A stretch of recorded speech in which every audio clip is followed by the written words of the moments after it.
Good Wednesday morning. We're going to continue the Gospel of Mark. He fulfills this text that we looked at yesterday, okay, in yesterday's readings. Also, if you can notice something, I'm back in my chair. Lily abandoned it. She's now on the couch staring me down. She wants to go outside and do her number, okay? But I wanted to, she's looking at me saying, what are you doing? Anyway, she gave up the red chair. When you give it up, you don't get it back. You got to earn it or steal it, whichever comes first. Anyway, today's gospel is the fulfillment of it. And I'm thinking of Aristotle here in his doctrine of his theory of virtues. The virtuous life humanizes us, leads us to happiness, eudaimonia, to flourish as human beings, to live well and to do well in living well with others in a community of friendship. That's Aristotle, not 400 years before the time of Christ. And watch it come out here, okay? You see it. And he's going to, in his teaching today, he's going to amplify what he said before. And he's talking about the interior virtues. These are moral virtues he's talking about. You see, not legal, but moral.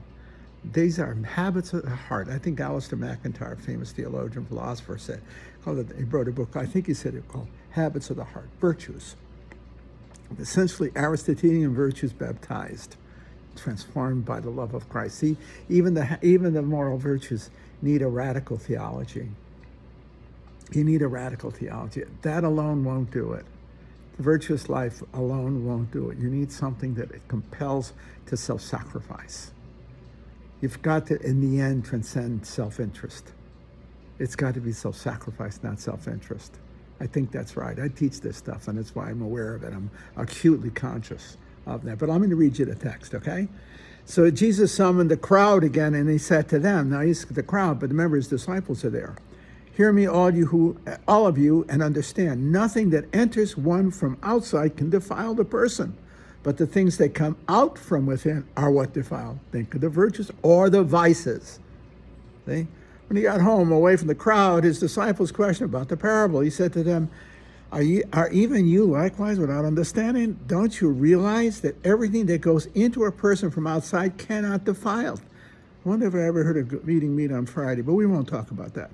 Since it enters not the heart, but the stomach, and it passes into the latrine. I forgot about that.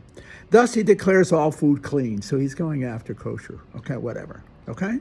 He's attacking, in this point, the Jewish law, the dietary laws. Okay? Remember what I said before. But what comes out of a man, that is what defiles him. Now, you don't think Jewish law, think Aristotle baptized. Okay, watch. From within the man, from his heart, come evil thoughts, unchastity,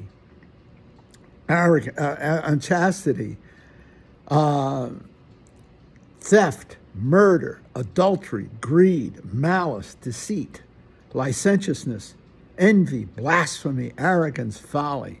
See, those are vices of the heart, leading to action. Adultery is an action, but it comes from licentiousness, you see? These are habits of the heart and vices of the heart. Take your pick. All these evils come from within, and they defile, and by God, they do. You see, that's a very important lesson. It came from Aristotle long before him. You are a product of a self, partly by culture, partly and very significantly by what you choose. The habits you choose, the values you choose will become the habits of your heart. They could be habits of vice or habits of virtue. If they are virtuous habits, and especially in the light of Christ and in the cross of Christ and the transcendent love of neighbors who self-sacrifice, it transforms you into a certain way of life, a habitual way of life, in which generosity, love, tenderness, care become your dominant emotions and your dominant habits, and they affect the way you make judgments. See? I tell you an example of that. In my family, honor was a crucial value. It isn't something that we read in a book. It's the words you hear in your home, how you revere your name. When I got ordained, I remember my mother said, I think when I took my vows in 1962, my mother said, never dishonor our family name.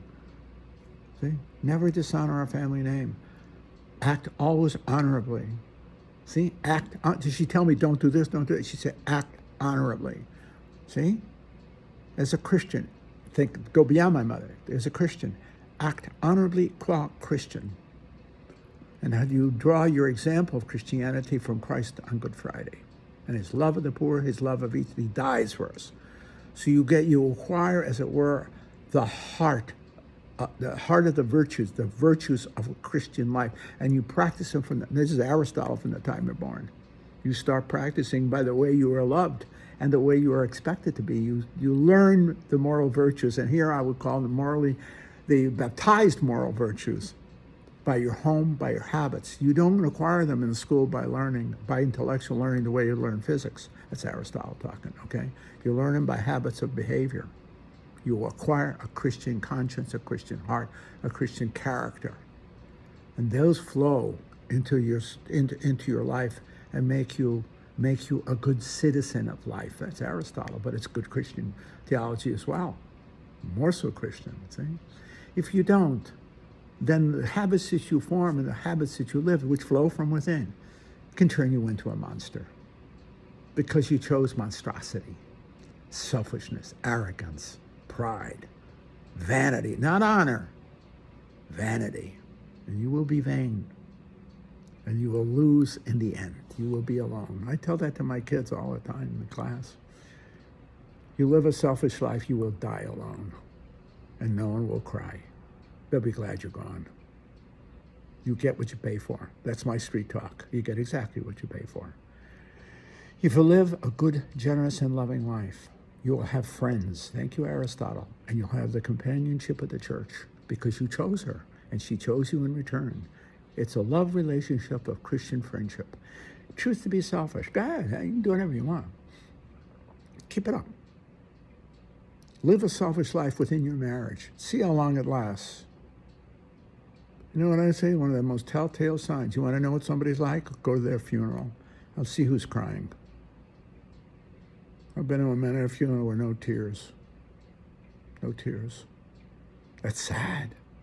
What a pathetic condemnation.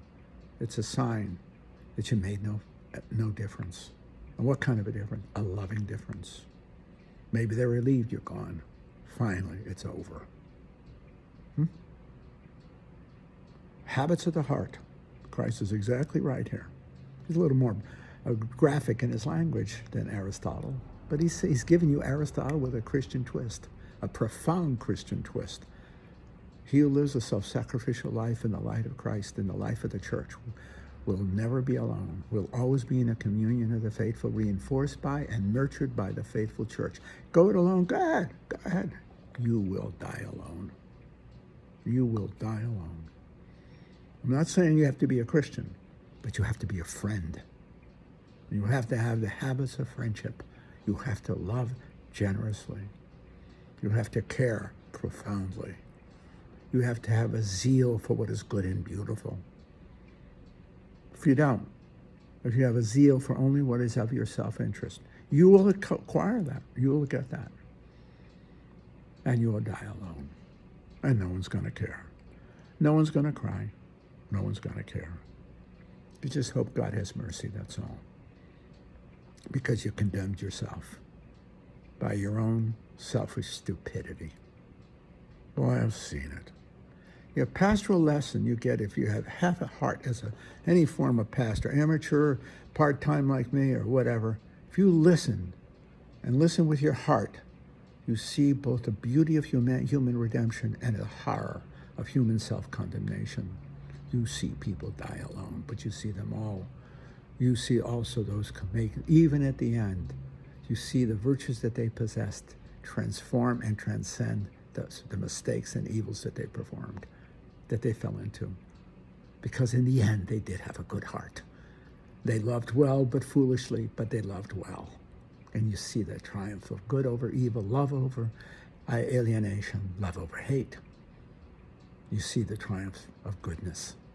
Sometimes at the last second, but that didn't come out of nowhere. It came from the goodness of their heart, even though it was scarred and tarnished, it was still there. When it wasn't there, you see that too. When you see them die alone, and nobody cares. Christ is just giving you a good Aristotle from a Christian perspective here. I don't know if you ever heard of Aristotle, but he's giving you Aristotle here, the life of virtue. right? In the light of the cross and because of the cross.